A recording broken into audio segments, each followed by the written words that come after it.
Hello students, I am Dr. T.K. Avekode. This video is my fourth video for the chapter Valuation of Shares. In my previous videos, I have clearly explained about the net assets method and yield method. In order to understand these two methods, you please watch my previous videos for which I will provide you the link in the description. Today, I am going to proceed with the fair value method. Now, I am going to tell you about the fair value method. The fair value method is the last method under valuation of shares. How to calculate the fair value of shares, you have to know. The fair value of shares can be calculated only after finding out the net asset value of the share and the yield value of the share. In other words, the fair value method is the average of net assets method and yield method. So in order to find out the fair value of the share, what are you supposed to do? You have to find out the net asset value per share. Then you have to find out the yield value per share. Then these two amounts should be added together and should be divided by 2 to arrive at the fair value of the share. So let us work out a problem involving the fair value method. Let me read the problem first. On 31st December 2015, the balance sheet of a limited company disclosed the following position. Liabilities: issued capital in rupees 10 shares 4 lakhs, reserves 90,000, profit and loss account 20,000, 5% debentures 1 lakh, current liabilities 1 lakh 30,000. On the asset side, fixed assets 5 lakhs, current assets 2 lakhs, goodwill 40,000, balance sheet total is 7 lakh 40,000. On 31st December 2015, the fixed assets were independently valued at rupees 3 lakh 50,000 and the goodwill at rupees 50,000. The net profits for the 3 years were: for 2013 rupees 51,600, for 2014 rupees 52,000, and for 2015 rupees 51,650, of which 20% was placed to reserve, this proportion being considered reasonable in the industry in which the company is engaged and where a fair investment return may be taken at 10%. Compute the value of the company's share by the net asset method, the yield method and fair value method. So this is what is the problem we have. So as I told you already, to arrive at the fair value of the share, first of all you have to find out the net asset value per share. Then you have to proceed with the yield value per share. Based on these two values only, we can arrive at the fair value. So let us proceed with the value of shares, valuation of shares as per net assets method. So we have a formula for net assets method. For net asset value per share, net asset value per share is equal to net assets available to equity shareholders divided by number of equity shares. Let me repeat the formula once again. Net asset value per share is equal to net assets available to equity shareholders divided by number of equity shares. So let us now proceed with the calculation of net assets available to equity shareholders. In my previous videos, I have already worked out several problems involving net assets method. I hope you will remember how to calculate the net assets available to equity shareholders. Let us proceed with it now. First, write as calculation of net assets available to equity shareholders. So in order to calculate this, First, we have to take the assets at market values. Assets at market values. So if market values are available for the assets, those assets will be taken at the market values. In the absence of any market value for any particular asset, then the asset will be taken at the book value itself. So let us see whether any information is available regarding the market value of the asset. So you are given in the problem, on 31st December 2015, the fixed assets were independently valued at rupees 3,50,000. See, the book value is 5 lakhs. But what is the realizable value now? This is what is the market value. The market value is 3,50,000. So we have to take only 3,50,000 now. So write as fixed assets 3,50,000. And then as far as current assets is given, nothing is given to you. Right? So in such a situation, since there is no market value available for that, let us take the book value itself. How much is current assets given? 2 lakhs. So write as current assets 2 lakhs, and then you are given realizable value for goodwill. The market value for goodwill is available. It is given as 50,000. So goodwill 50,000. So these are the three different assets available. So we have taken these assets. So add all these three amounts together. Fixed assets 3,50,000. Current assets 2 lakhs. Goodwill 50,000. The total will be 6 lakhs. From the total of these assets, we have to deduct outside liabilities. Outside liabilities. Let us see what are the liabilities we have as per the problem. Share capital and reserves will not come here, and P&L account also will not come because we need only the outside liabilities. So we will be deducting debentures, we will be deducting current liabilities also. How much is debentures? Debentures is 1 lakh. Debentures is given as 1 lakh. 1 lakh we are entering here. Then current liabilities is 1,30,000. That also we are going to deduct. And in case if you have preference share capital in the problem, that also will be deducted because we need only the net assets available to equity shareholders. But as far as this particular problem is concerned, there is no mention as preference share capital, nothing is available. So you are given only issued capital in rupees 10 shares, which is only equity shares here. So since there is no preference share capital, we are not deducting anything like that. So what are we going to deduct? We are going to deduct only current liabilities and debentures, which gives us a total of 2,30,000.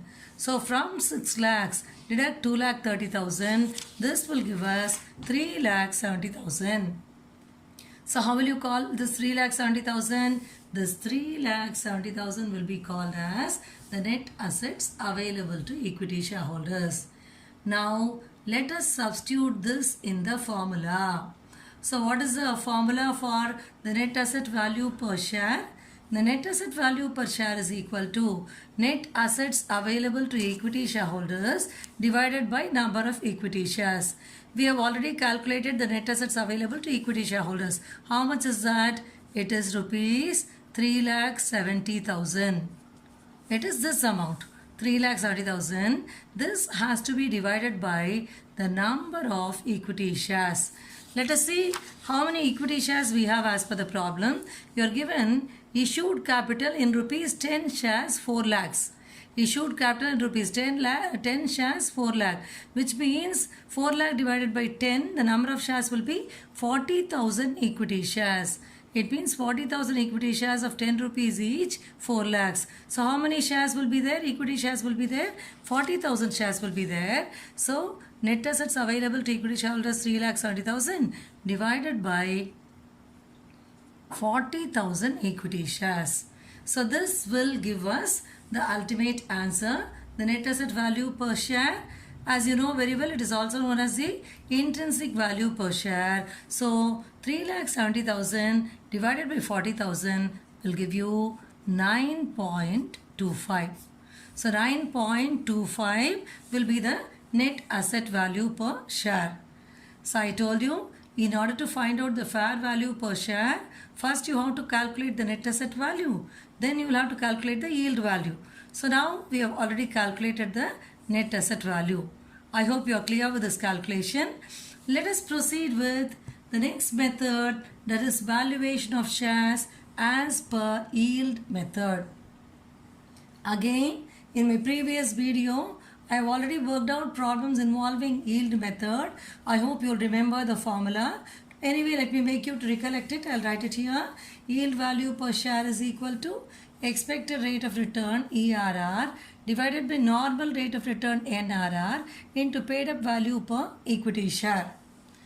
As you know very well, normal rate of return will already be given in the problem. In all problems, NRR will be available.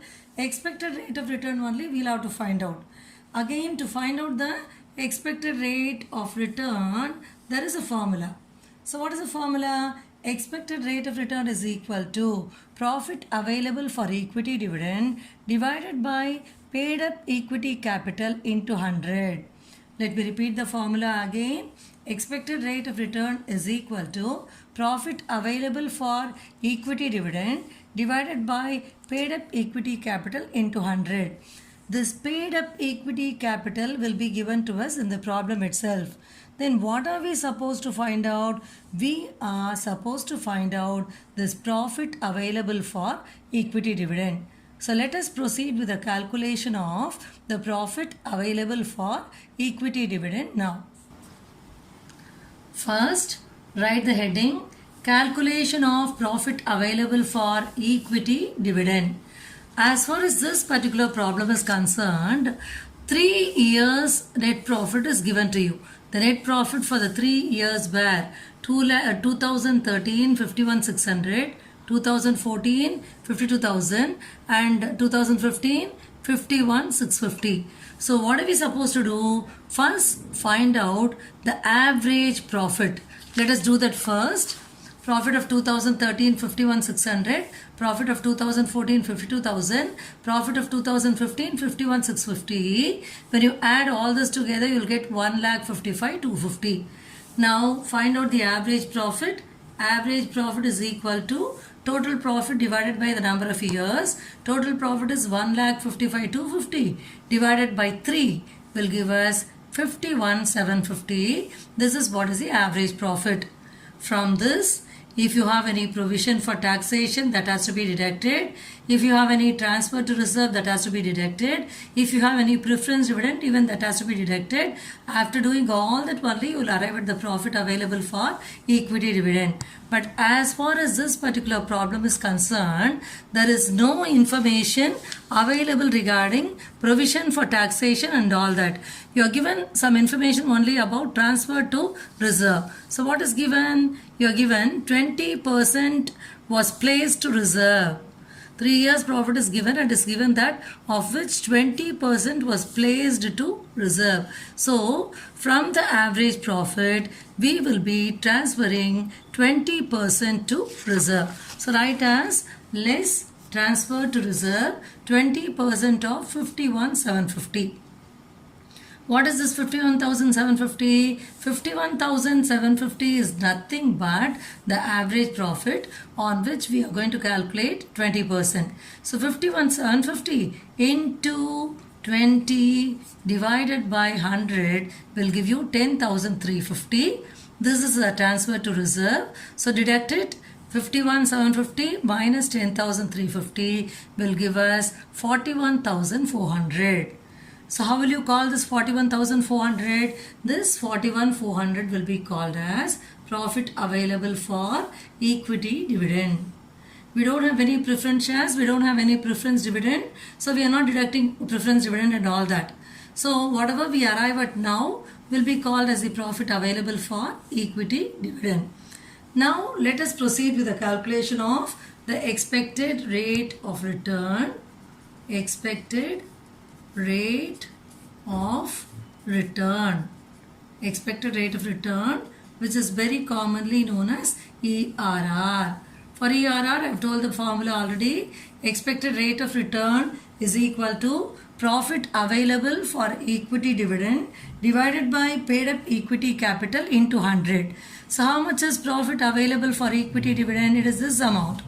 It is rupees 41,400 divided by paid up equity capital. Let us see how much is the paid up equity capital. Issued capital in rupees 10 shares 4 lakhs. Issued capital in rupees 10 shares 4 lakhs. This is what is the paid up equity capital. Okay. So divided by rupees 4 lakhs. So what is the formula? It is profit available for equity dividend divided by paid up equity capital into 100. So you just calculate this and find out. You will be getting 10.35%. Always remember the answer for expected rate of return will be in terms of percentage. Because as you know, normal rate of return will be in terms of percentage, isn't it? Likewise, this expected rate of return will also be in terms of percentage only. That is why you are saying into 100. Okay, so you get the answer here for expected rate of return as 10.35%. And what is NRR? NRR is already given in the problem. Where is it given? You are given in the problem where a fair investment return may be taken at 10%. This is only the NRR. So write it. NRR given in the problem is 10%. Now let us apply all this to the yield value per share. So what is the formula for yield value per share? Yield value per share is equal to expected rate of return divided by normal rate of return into paid up value per share. So expected rate of return is 10.35. Normal rate of return is 10. Since both are in terms of percentage, I am not mentioning it there. So 10.35 divided by 10 into paid up value per equity shares. We already saw that the value per share is 10 rupees. So this is the paid up value. So into 10. So this will give us the yield value per share as rupees 10.35. So this will be the yield value per share. I hope you are able to understand how we calculated it. As per the problem, we were asked to compute the net assets method, yield method and fair value method. Is it not? So net assets value we have already calculated. Yield value also we have calculated already. And now we are going to proceed with the fair value method. So let us give the heading as calculation of fair value of share. As I told you already, fair value of share is nothing but the average of intrinsic value. Intrinsic value is nothing but the net asset value and yield value. So write the formula. Fair value of share is equal to intrinsic value plus yield value divided by 2. So intrinsic value, what is the other name? It is a net asset value. Net asset value or intrinsic value plus yield value divided by 2. So we have already calculated the net asset value of share. We arrived at the answer for net asset value of share as rupees 9.25. And then we already calculated the yield value per share also. Yield value per share we calculated it as 10 rupees 10.35. So 9.25 is the net asset value, 10.35 is the yield value. Add both together and divided by 2. So this will give you rupees 19.6. 19.6 divided by 2 will give you the ultimate answer. The answer will be rupees 9.8. So the fair value per share is equal to rupees 9.8. This will be the fair value. The fair value per share is rupees 9.8. You can make it as rupees 9.80. Okay. So how did you arrive at the fair value per share? Fair value is nothing but the average of net asset value and yield value. So we first calculated the net asset value per share. Then we calculated the yield value per share. Then we added both together, divided it by 2 to arrive at the fair value per share. There is a very important point which you have to bear in mind here. In case if you make a mistake in the net asset value or in the yield value, ultimately your fair value answer also will get affected. So you have to be very careful right from the beginning. Okay, so you have to calculate the net asset value correctly, you have to calculate the yield value correctly, only then your fair value answer will also be correct. So this is how you have to calculate the fair value per share. So what is the final answer we get here? It is 9.80. So let me quickly tell you what did we do in this problem. So here first we calculated the net asset value per share, for which purpose we first found out what is the net assets available to equity shareholders. That was divided by the number of equity shares. To net assets available to equity shareholders divided by number of equity shares gave us the net asset value per share, which is also known as the intrinsic value per share. Then we calculated the yield value per share. We applied the yield method and calculated the yield value per share by applying the formula expected rate of return divided by normal rate of return into paid up value per equity share. So normal rate of return, as I told you earlier, will be there in the problem. We calculated only the expected rate of return by applying the formula profit available for equity dividend divided by paid up equity capital into 100. So we were given 3 years profit, so we found out the average. From the average profit, we were asked to transfer 20% to reserve. So we calculated 20% of the average profit, 10,350, which was transferred to reserve. So we deducted it from the average profit to arrive at the profit available for equity dividend. Then we applied that amount in the expected rate of return formula, 41,400 divided by paid up equity capital, which is 4 lakhs, into 100 gave us 10.35. This 10.35 is nothing but the ERR, expected rate of return. Then normal rate of return was already available in the problem as 10%. Then we applied this to the formula, yield value per share is equal to expected rate of return divided by normal rate of return into paid up value per share. 10.35 divided by 10 into 10. These two are in terms of percentage itself. So I've just written it like 10.35 divided by 10 into 10 gives us the same 10.35. This will be the yield value. What is this? This is the yield value per share. Finally, we are also asked to find out the fair value of the share, which is equal to the net asset value plus yield value divided by 2. That is rupees 9.25 plus rupees 10.35 divided by 2, which gives us the final answer as rupees 9.8. This 9.8, rupees 9.8 is only the fair value per share. I hope you are able to understand the answer clearly. Hope you are clear with what all I have told you today. If you like this video, subscribe to my channel. Thank you very much for watching this video.